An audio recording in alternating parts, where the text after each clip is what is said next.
Hello, I'm Laura Harris with UON News.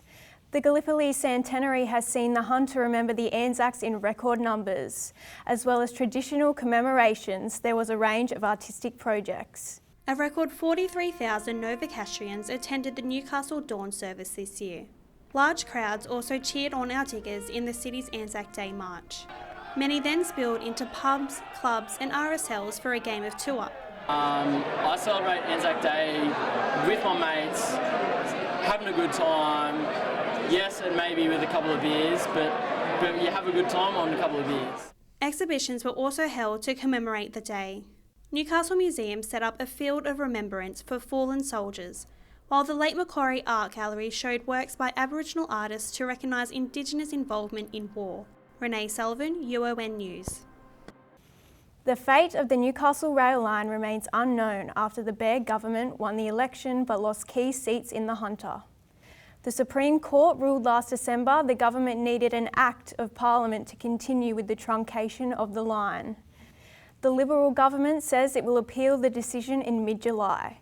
Member for Newcastle, Tim Crankenthorpe, believes the government will have a hard time getting support in the Senate. Democrats, and Fred Nile's been very clear because he chaired the inquiry into the planning process and the truncation of the rail line, that he would not support truncating that rail line. The University of Newcastle turns 50 this week. It's time to reflect how it's changed the city and what the next 50 years have in store. The closure of the BHP steelworks in the late 90s changed the Hunter economy, and its primary export soon became its world-class students. The university is key to the region's progress. The academic hub has created growth as Newcastle moves away from industry towards a knowledge-based economy. And with the City Hub set to open in 2017, it isn't slowing down anytime soon. The new raw materials for this region will be creativity and knowledge, ideas, and a university is at the heart of those things. While no one can see exactly what the next 50 years have in store, it's clear the University of Newcastle will continue to play a major role. Young people in the Hunter who are struggling can get help. That's the message from Youth Week organisers. Organisations like Headspace Newcastle, the Samaritans and Newcastle Youth Council offered face painting, laser tag and interactive scavenger hunts. The idea was to get young Novocastrians involved in community initiatives to voice their opinions. A study being carried out at the University of Newcastle may soon tell us what impact snack foods are having on our health.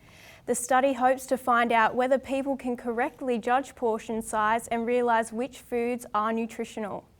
Participants were asked to sort various snack foods sold on campus on a scale ranging from unhealthy to very healthy. The findings have already highlighted a bad habit of overestimating what an appropriate meal size is. It's hoped the study will provide young adults with better information when it comes to choosing healthy options. 5 kilometres of running or walking every week all year round. It's called Park Run and it's so successful it's soon to announce its 11th Hunter location. Since 2011, Parkrun has grown to be a popular event with 116 courses around the country. The largest is Newey Parkrun, attracting around 500 runners each week.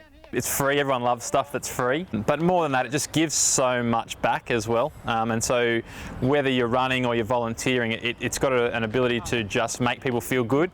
The 11th Parkrun is in the final planning stages at the University of Newcastle. Pia Davids, UON News.